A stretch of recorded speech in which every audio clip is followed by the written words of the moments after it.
তারাবির নামাজ সম্পর্কিত গুরুত্বপূর্ণ 5টি প্রশ্নের উত্তর আমরা প্রদান করব। 1 নাম্বার, কোনো ব্যক্তি যদি তারাবির নামাজ আদায় করতে না পারেন বা আদায় না করেন তাহলে তার রোজা আদায় হবে কিনা।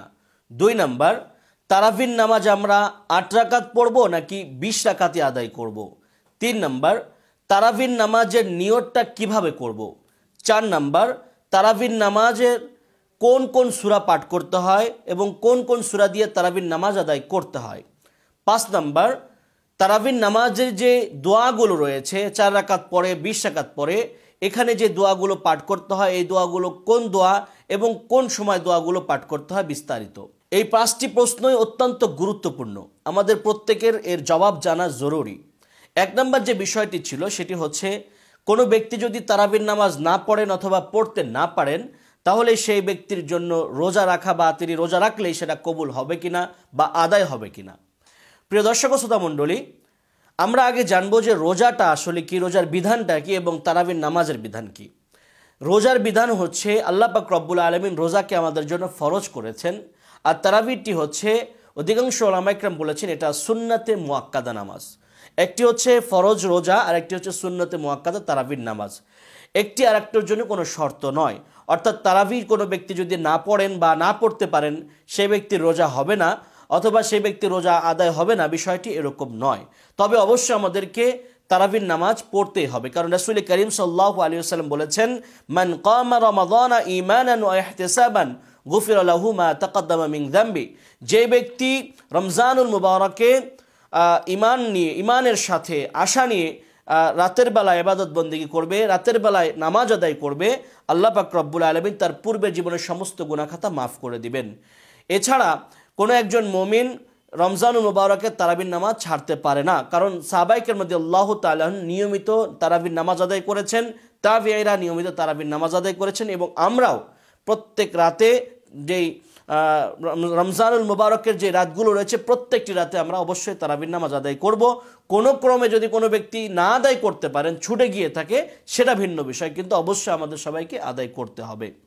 2 নম্বর যে বিষয়টি ছিল, তারাবির নামাজ আমরা কয় রাকাত পড়ব, 8 রাকাত পড়ব নাকি 20 রাকাত আমাদেরকে পড়তে হবে। প্রিয় দর্শক, আমরা জানি আমাদের এই এশিয়া উপমহাদেশে বিশেষ করে বাংলাদেশে এই বিষয়টা নিয়ে, তথা 8 রাকাত পড়বো না 20 রাকাত পড়বো, এটা নিয়ে খুব বড় একটি মতনৈক্য চলে, ঝগড়াঝাটি বললেও চলে, বিভিন্ন ধরনের কথা একজন আরেকজনকে আমরা বলে থাকি, এরকম আলোচনা হতেই থাকে নিয়মিত। আমরা যে বিষয়টা আপনাদের সামনে তুলে ধরতে চাই সেটি হচ্ছে যে তারাবি আসলে কি। তারাবি মানে হচ্ছে যে কোনো একটা কাজকে সময় নিয়ে ধীরস্থিরতার সাথে আদায় করা, দীর্ঘ সময় নিয়ে কাজটাকে সম্পাদন করা এবং জিরিয়ে বা কিছু সময় বিশ্রাম করে করে এই নামাজটাকে আদায় করা, এটা হচ্ছে মূলত তারাবি।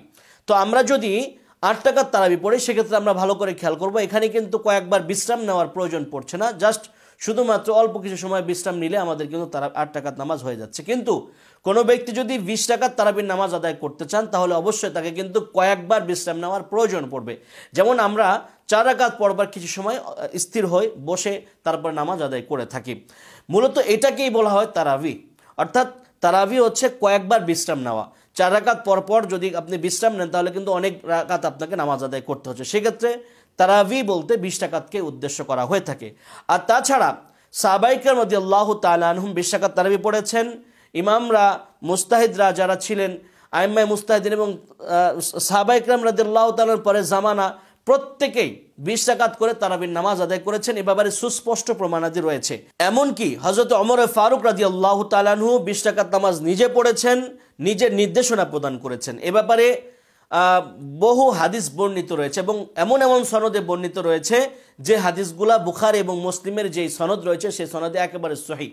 সুতরাং আমরা যদি তারাবির নামাজ আদায় করতে চাই অবশ্যই আমাদেরকে 20 রাকাত তারাবির নামাজই আদায় করতে হবে এবং এটাই হচ্ছে আউলা, এটাই হচ্ছে উত্তম মত। এই জন্য যে কোনো ব্যক্তি যদি 8 রাকাত পড়েন আর যদি এই মতটি সঠিক হয় 20 রাকাতের মত, তিনি কিন্তু তাহলে 12 রাকাত থেকে মাহরুম হয়ে গেলেন। আর 20 রাকাতের মতটি যদি সঠিক হয় তাহলে কিন্তু 8 রাকাত এর মধ্যে অন্তর্ভুক্ত হয়ে যাচ্ছে, এতে কোনো সমস্যা হচ্ছে না। আর তাছাড়া রমজানুল মুবারক এমন একটি মাস যেই মাসে আমাদেরকে বেশি বেশি আল্লাহর নৈকট্য অর্জন করতে হবে। এজন্য যত বেশি সেজদা করা যায়, আপনি যদি 8 টাকাতে সেজদা করেন তাহলে কম হয়, আর যদি 20 টাকাতে করেন তাহলে কিন্তু অনেক বেশি হয়। সুতরাং আমাদের সব মতনৈক্য ছাড়িয়ে যদি আমরা আল্লাহর নেককার বান্দা হতে চাই তাহলে অবশ্যই আমাদেরকে 8 টাকাত নয় বরং 20 টাকাত নামাজই আমাদেরকে 20 টাকাত তারাবির নামাজই আমাদেরকে আদায় করতে হবে। তবে অসুস্থতা বা অপারগতা থাকলে সেটা ভিন্ন বিষয়। তবে নামাজ পড়ার ক্ষেত্রে, তারাবির নামাজের ক্ষেত্রে যে বিষয়টা আমাদেরকে গুরুত্ব দিতে হবে সেটা হচ্ছে অবশ্যই ধীরস্থিরতার সাথে কোরআনুল কারীম তেলাওয়াত করতে হবে। কোনো ক্রমে কোরআনের সাথে দ্রুততার সাথে পড়ে এবং এমনভাবে পড়ে যেটা বোঝা যায় না, এভাবে পড়ে কোরআনের সাথে বেয়াদবি করার কোনো সুযোগ নেই। 3 নম্বর যে বিষয়টি ছিল সেটি হচ্ছে যে তারাবির নামাজের নিয়ত আমরা কিভাবে করব। শুধুমাত্র আমরা মনে মনে সংকল্প করব যে আমি এখন তারাবির নামাজ আদায় করছি, এতটুকু মনে সংকল্প করলে কিন্তু আমাদের জন্য হয়ে যায়। এখানে আমাদেরকে মুখে আলাদা করে বলতে হবে না যে আমি এখন 2 রাকাত তারাবির নামাজ আদায় করছি, এরকম বলা লাগবে না। জাস্ট মনের মধ্যে সংকল্প আনলে হবে। বিশেষ করে আমরা যখন ইমামের সাথে তারাবির নামাজ আদায় করি তখন তো আমাদের নিয়ত করা আরও সহজ। নিয়তটা তো মনে সংকল্প, আপনি এখন কী করছেন এই বিষয়টাকে সংকল্প করলেই এনাফ হয়ে যাবে। 4 নাম্বার, কোন কোন সূরা দিয়ে আমরা তারাবির নামাজ আদায় করব। প্রিয় দর্শক শ্রোতা মণ্ডলী, যদি আমরা জামাতে ইমামের সাথে তারাবির নামাজ আদায় করি তাহলে আমাদের জন্য সহজ। বিশেষ করে আমরা সবসময় খেয়াল রাখবো যে রমজানুল মোবারকে যাতে করে আমাদের অবশ্যই একবার কোরআনুল কারীম আমরা শেষ করতে পারি, এটা আমাদের টার্গেট থাকতে হবে। সেজন্য অবশ্যই আমরা হাফেজদের পেছনে তারাবির নামাজ আদায় করব, এটা আমাদের জন্য সবচেয়ে সহজ হয়। এবং প্রত্যেকদিন 20 রাকাত করে নামাজ আদায় করব, তাহলে কিন্তু আমরা আমাদের কোরআনুল কারীমকে পরিপূর্ণ এক খতম করতে পারছি। যদি সেটা সুযোগ না থাকে তাহলে আমরা সূরা তারাবি পড়তে পারি, ইমামের পেছনে পড়লে ইমাম যেভাবে পড়লেন সেটার অনুসরণ করলাম। আর যদি নিজে পড়ি তাহলে অবশ্যই আমি যে কটা সূরা পারি সে কটা সূরা দিয়েই কিন্তু আমি তারাবির নামাজ আদায় করতে পারছি। ধরুন আমি মোট 11টা সূরা পারি, হতে পারে সূরা ফাতিহা সহ আরও 10টি। তো 11টা সূরা যদি আমি পেরে থাকি তাহলে প্রত্যেক রাকাতে আমি সূরা ফাতিহার সাথে একটি একটি করে সূরা পড়বো। তাহলে প্রত্যেক রাকাতে যদি একটি একটি করে পড়ি 10টা সূরা 10 রাকাতে হয়ে গেল। আবার দ্বিতীয়বার আমি আবার একটা একটা করে পড়বো, আবার 10 টাকাতে 10টি সূরা পড়বো। এভাবে কিন্তু আমি আমার নামাজকে আদায় করতে পারি। আবার যদি আপনি 5টা সূরা পারেন তাহলে সিরিয়াল বাই সিরিয়াল 5টা সূরা পড়লেন।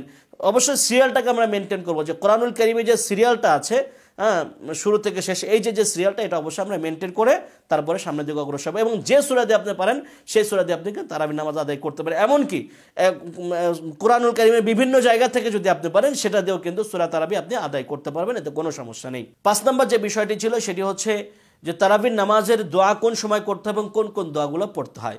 প্রিয় দর্শক শ্রোতা মণ্ডলী, তারাবির নামাজের দোয়ার ক্ষেত্রে আমরা দেখে থাকি যে 4 রাকাত পর পরে সুবহানাদিল মুলকি ওয়াল মালাকুতের এরকম একটা দোয়া আমাদের মুসল্লিরা পড়ে থাকেন, এবং একবারে শেষে 20 রাকাতের পরে গিয়ে আরেকটি দোয়া ইমাম সাহেবরা পড়ে থাকেন। এই যে দুটা দোয়া রয়েছে, এই দোয়াগুলো আসলে এই সময় এই জায়গা পড়তে হবে, অর্থাৎ 4 রাকাত পরে সুবহানাদিল মুলকি ওয়াল মালাকুতি পড়তে হবে, অথবা 20 রাকাত পরে গিয়ে আল্লাহুম্মা ইন্না নাসআলুকাল জান্নাহ পড়তে হবে, এরকম কোনো বিষয় কোরআন এবং হাদিস দ্বারা প্রমাণিত নয়।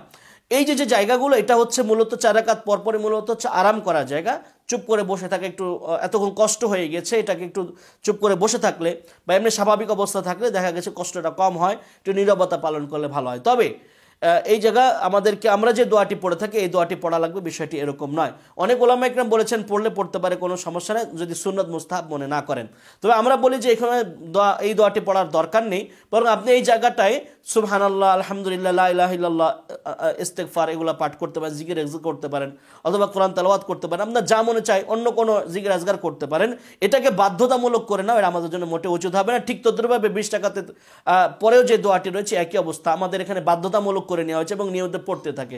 বিষয়টা এরকম না যে পড়া লাগবে বা পড়তে হবে, এরকম নয়, বরং স্বাভাবিক অবস্থা আমরা আল্লাহ তাআলার কাছে দোয়া করতে পারি। দোয়া না করলেও এখানে আপনাকে কোনো বাধ্যবাধকতা নেই যে দোয়া করতে হবে। হ্যাঁ, যেহেতু রমজানুল মুবারক, এই জন্য আমরা আল্লাহ তাআলার কাছে বেশি বেশি দোয়া করব, যাতে করে আল্লাহ পাক রব্বুল আলামিন আমাদের দোয়াগুলোকে কবুল করে নেন।